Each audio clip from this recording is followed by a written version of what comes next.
Are you on good terms with your neighbors, or do you face ongoing conflicts over every issue? Residents of Jacksonville, Florida, called law enforcement over 80 times to protect themselves from an erratic neighbor. This is the chilling story of Russell Tillis. In 1987, a young nurse named Terry met Russell Tillis, a patient who came to her clinic to inquire about tattoo removal. She found him incredibly attractive. He had well-groomed hands, neatly styled hair, and an air of confidence. More than just handsome, Russell was charming, showering her with compliments she hadn't heard in a long time. Before he left, he asked for her phone number, and blushing, she wrote it down on a piece of paper, a decision that would change her life. On their first date, Russell acted like a perfect gentleman. He brought her flowers, held doors open, and made her feel cherished in ways she'd never experienced. This kind attention felt grand to Terry, and she began envisioning a future with him, her knight in shining armor, who would rescue her from the unhappiness of her past. However, the perfect image she had of him began to crack. During one early date, two men made a joke as they passed them on the street. Instead of brushing it off, Russell turned, punched one of the men, and threatened the other. Terry was both frightened and conflicted, convincing herself that Russell was only being protective. After a few months, Russell suggested they live together. Despite some hesitation, Terry moved into his house. Soon he grew possessive, insisting she spend all her time with him, even intercepting her phone calls to family and friends. When her relatives finally met him, they felt something was off. But Terry dismissed their concerns, seeing him as her chosen one. Over time, Russell isolated her from everyone she knew and began pressuring her into marriage. She was hesitant, but after discovering she was pregnant, she took it as a sign to move forward. They married without any friends or family present, as Russell had forbidden her from contacting them. Reflecting back, Terry realized that the wedding marked the beginning of a nightmare. After they had a baby girl, Terry's life became entirely focused on caring for their child. She soon noticed things disappearing, like her ring and a cherished heart-shaped necklace from her parents. Russell had pawned these items for drugs. When she confronted him, he became violent, lifting her by the neck until she lost consciousness.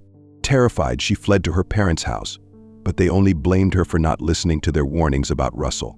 Feeling unsupported, she returned to him, hoping he'd change. Russell's behavior worsened. He was often out late, and one day she learned he'd been arrested for harassing women. He dismissed the charges as misunderstandings, but over time, Terry grew increasingly disillusioned. He'd sometimes bring her odd gifts that she suspected he'd stolen from prostitutes.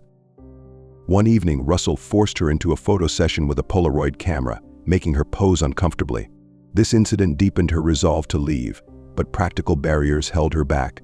She depended on him financially, and the thought of managing alone with their child felt overwhelming. Another arrest followed, this time for attempted kidnapping. Although he was released on a suspended sentence, Terry was horrified, realizing the extent of his danger. Yet when she discovered she was pregnant again, her plans to escape faded further. After their second child was born, Russell accused her of infidelity and threatened her with weapons. On one occasion, he even demonstrated the fatal potential of a hunting knife, pressing it against her abdomen under the guise of self-defense. Terry endured years of constant fear, waiting for the right moment to escape. Finally, after Russell was arrested again for drug possession, Terry seized the opportunity. She moved to a modest apartment with her children. But her relief was short-lived. Russell soon found her and left a threatening note. With no financial resources to relocate again, she was trapped in fear. Thankfully, before he could take further action, he was rearrested and incarcerated for a longer period. Terry used this time to file for divorce. When Russell was released, he tried to find her, even visiting her father's house, but she remained cautious and vigilant. Eventually, her life settled back into relative normalcy, though the fear lingered. One day, Terry heard a shocking news report. Russell had been arrested for kidnapping, murder, and dismemberment. His house of horrors contained multiple burial sites with victims' remains. Russell's confession revealed disturbing details. He'd held women captive, using them to fulfill his own and others' sadistic desires, even allowing his brother Claude to participate. One of his victims, Johnny Lynn Gunter, was discovered buried on his property. Although Russell initially admitted to his crimes, he later recanted, claiming he fabricated the confession in a moment of despair to obtain a death sentence. Russell faced numerous charges, and despite his attempts to shift blame, he was found guilty of kidnapping and murder, receiving 2 life sentences plus 30 additional years. After learning the extent of her ex-husband's monstrous acts, Terry was thankful to have escaped a fate that could have led to her own grave in his backyard. Russell Tillis' arrest and conviction brought some closure to the victims' families and the Jacksonville community, but the trauma he inflicted lingered.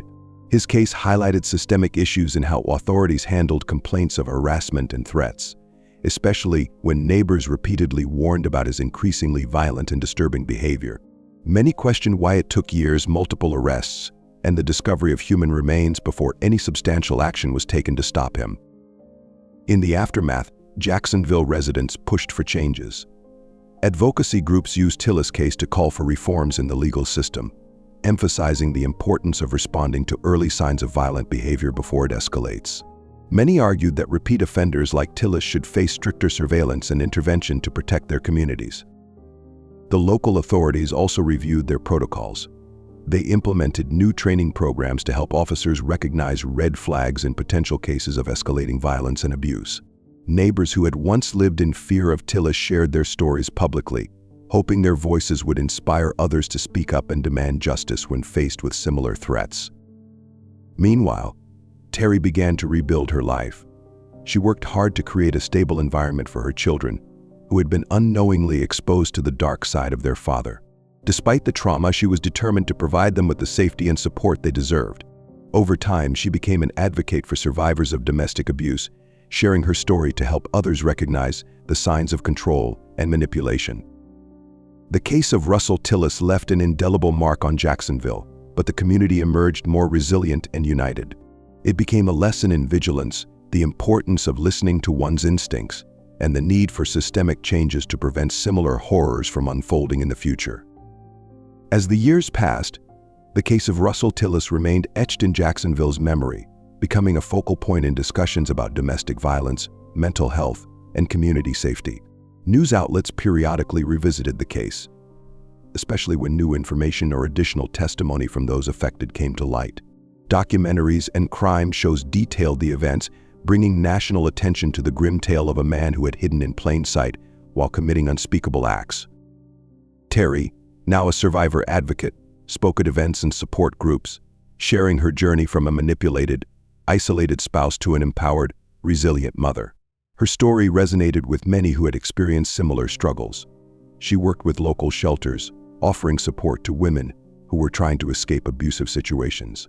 With her children now growing older, she dedicated herself to educating others about the subtle signs of control and abuse, emphasizing how easily a charming exterior could conceal deeper, more dangerous tendencies. The legal system in Jacksonville continued to evolve, partly in response to the Tillis case. Lawmakers introduced stricter guidelines for tracking repeat offenders with histories of harassment or violent behavior. Programs aimed at early intervention in cases of suspected abuse gained traction, offering resources to victims before the situation could escalate. For the community, the eerie house of horrors was eventually torn down, though the memories remained. Neighbors who had once lived in fear of Tillis found solace in the property's demolition, seeing it as a symbolic end to the years of terror. In its place, a small memorial was erected to honor the known and unknown victims, a reminder of the lives lost and the resilience of those who survived. The legacy of Russell Tillis serves as a cautionary tale but also as a story of hope. Despite the trauma, Terry and her community showed that healing was possible. Their willingness to face the darkness, learn from it, and make changes became a testament to their strength, ensuring that the horror they endured would not be in vain. Jacksonville, once haunted by fear, became a beacon of reform, unity, and resilience, a community forever changed but stronger in its resolve to protect and uplift one another. The impact of Russell Tillis' case rippled far beyond Jacksonville, becoming a case study in law enforcement, psychology, and advocacy communities. National organizations took note, using the Tillis case as a stark example of the dangers of neglecting signs of escalating violence. Programs addressing behavioral intervention were expanded across Florida, and nearby states began adopting similar policies for monitoring individuals with histories of abuse and harassment. As Terry's story gained more visibility, she became a voice for survivors everywhere. She published a memoir detailing her life with Russell, recounting the warning signs she had initially overlooked, the psychological manipulation she endured, and her path to freedom. The book was widely read and praised for its candid portrayal of domestic abuse, manipulation, and resilience, shedding light on how easily someone can fall prey to a charismatic yet dangerous individual. Terry's work helped spark an open dialogue about domestic violence, particularly focusing on emotional and psychological abuse, which is often harder to recognize than physical harm. Her memoir resonated with readers and became a cornerstone for educational programs on abuse awareness, especially within high schools and colleges. Terry collaborated with organizations across the country to promote education on recognizing early signs of abuse and toxic relationships. Her goal was to reach young people before they could become entangled in dangerous relationships, helping them understand the importance of setting boundaries and recognizing manipulation tactics. Her initiatives inspired other survivors to come forward, sharing their experiences and forming a network of support that spanned communities nationwide. Jacksonville itself changed profoundly. The house where Tillis committed his crimes no longer stood, but in its place, local officials established a small garden and plaque dedicated to the victims of domestic violence. It became a space for reflection, community gatherings, and remembrance, a symbol of healing for those affected by Tillis' actions and for anyone who had experienced abuse. The legacy of the Tillis case pushed forward research in psychology and criminology. Specialists studied his profile to better understand the roots of such violent tendencies, exploring how early intervention and therapy might prevent individuals from following similar destructive paths. His case highlighted the importance of addressing trauma and mental health from a young age, prompting more funding for psychological resources in schools and community programs aimed at at-risk youth. Over time, Terry found peace in knowing her story had a positive impact. Her children grew up knowing only fragments of their father's dark history, but they admired their mother's strength and dedication to helping others. Her tireless advocacy work became a foundation for her children, who, inspired by her resilience, went on to pursue careers in social work and criminal justice, hoping to make a difference in the world. In the end, the horror that Russell Tillis unleashed led to a movement of change, resilience, and healing. Jacksonville's community grew stronger and more vigilant, united in its commitment to prevent such horrors from happening again. Terry's journey from fear to freedom stands as a powerful testament to the strength of the human spirit, showing that even in the darkest of times, courage, compassion, and resilience can lead the way forward. As time went on, Terry's influence only grew, her advocacy reaching broader audiences and inspiring systemic change across the country. She continued to speak at events, now a well-known voice in the fight against domestic violence and psychological abuse. With each story she shared and each conversation she sparked, survivors found strength in her journey. Terry also began to counsel victims personally, helping them navigate the complex and often intimidating processes of leaving abusive relationships, finding safe spaces, and rebuilding their lives. Jacksonville's transformation became a model for other cities dealing with similar challenges. Law enforcement agencies introduced specialized training focused on identifying patterns of coercive control and psychological manipulation, areas that, like in Tillis' case, are often precursors to physical violence. Officers were trained to understand the subtleties of psychological abuse and isolation tactics, helping them recognize signs that might have once been overlooked. Social services also evolved, with outreach programs created to support victims and connect them with resources before situations became life-threatening. Nonprofit organizations partnered with schools to educate young people about healthy relationships, helping them build a foundation of respect and self-awareness that could prevent them from falling into dangerous situations. Workshops on recognizing manipulation, understanding consent, and setting boundaries became core elements in many school curriculums. The memorial garden that replaced Tillis' former house became a sacred space where survivors and advocates gathered for annual remembrance events. Each year, the community held a candlelight vigil for victims of domestic abuse, honoring those lost to violence and celebrating the courage of survivors who broke free. People who had been silent about their own struggles found comfort in the space, which served as both a memorial and a reminder of the resilience that united them. Eventually, Terry founded an organization dedicated to supporting survivors of abuse, offering them resources, counseling, and legal aid. Her foundation, Phoenix Rising, symbolized her journey and the journeys of countless others who, like a phoenix, had risen from the ashes of their past. Phoenix Rising provided a range of services: safe housing, trauma counseling, legal guidance, and financial literacy workshops for survivors trying to gain independence. Through her foundation, Terry worked tirelessly to dismantle the barriers that kept people trapped in cycles of abuse, empowering them to reclaim their lives. Terry's children, now young adults, joined her in the cause. Her daughter studied psychology, driven to understand the complexities of trauma and recovery, while her son pursued a career in law enforcement with the goal of advocating for victim-centered approaches in police training. Together, they carried forward their mother's legacy, embodying the strength and resilience she had taught them. The Tillis case remained a significant chapter in true crime history, often discussed in academic settings, documentaries, and advocacy groups as a case that catalyzed a wave of reforms. Researchers examined his psychological profile to better understand the interplay of early trauma, unchecked behavioral issues, and eventual violent tendencies. His case became a sobering reminder of the importance of early mental health interventions and support systems, both for victims of abuse and individuals showing signs of violent or harmful behaviors. For Terry, the journey came full circle as she saw the changes her story had inspired in policies, support systems, and the lives of others. She had turned her darkest experiences into a beacon of hope, empowering countless individuals to reclaim their voices and escape cycles of abuse.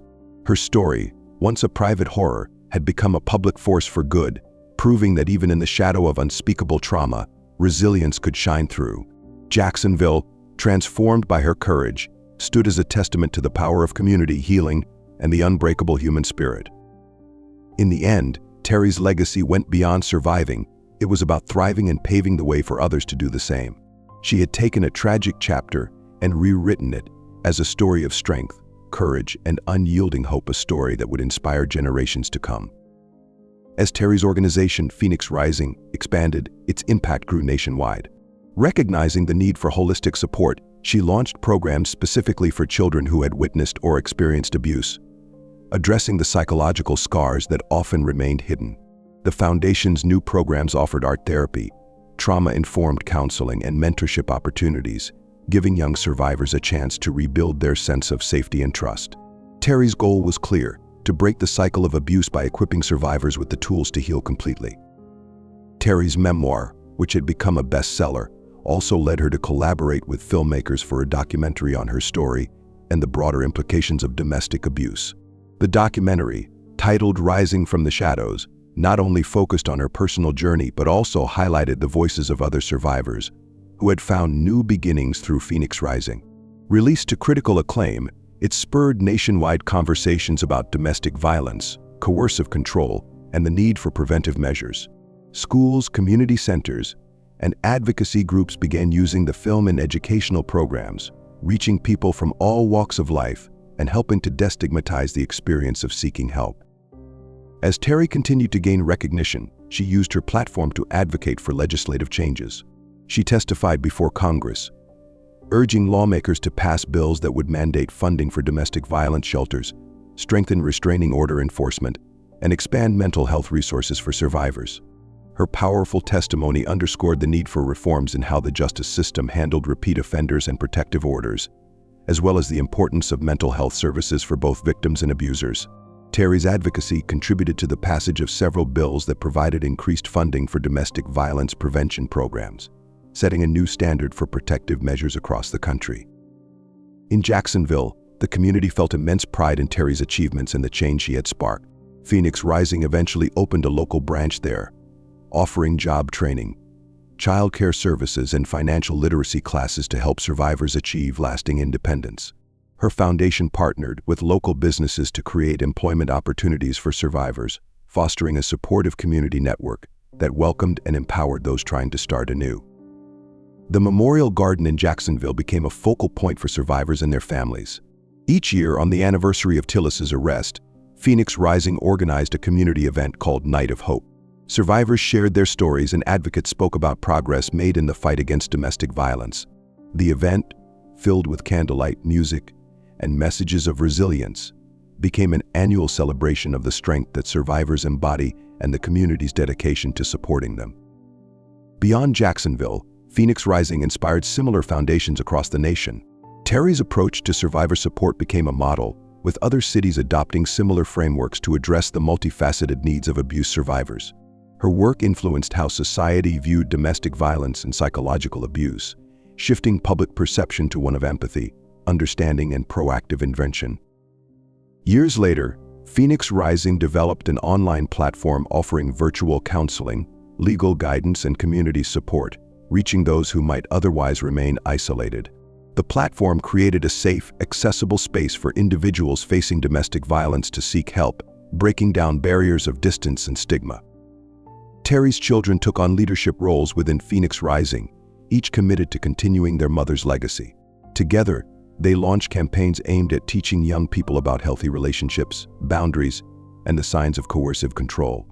Through school partnerships, youth programs, and social media initiatives, they worked to reach the next generation, empowering them to build relationships founded on respect and equality.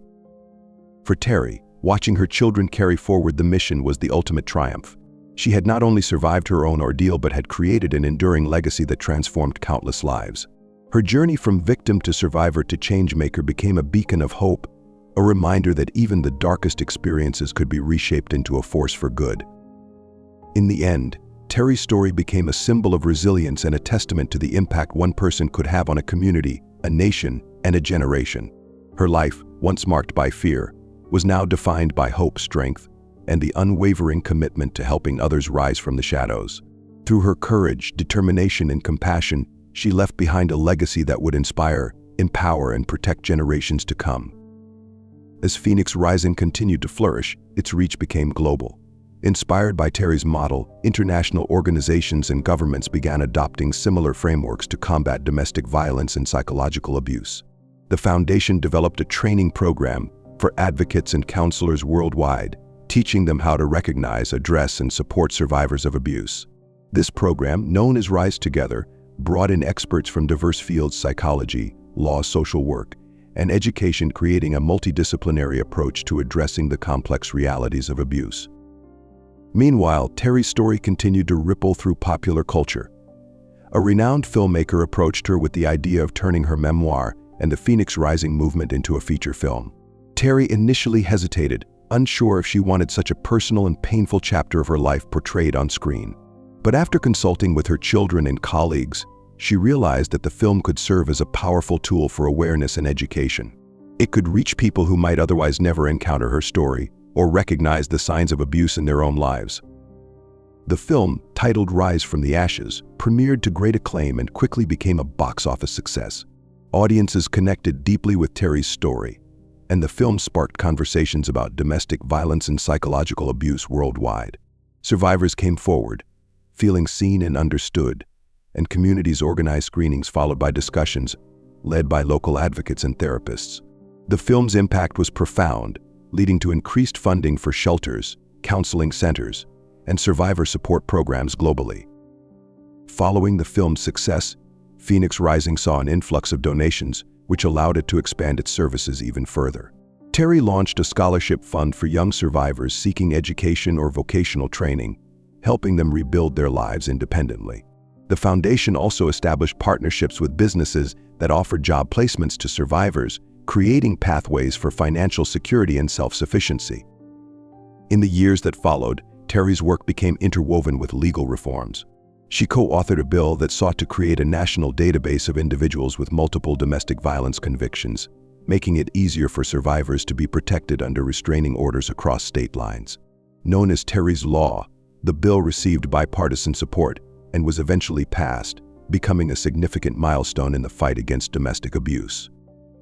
Educational institutions also began incorporating modules on healthy relationships, emotional intelligence, and the signs of abuse into their curricula.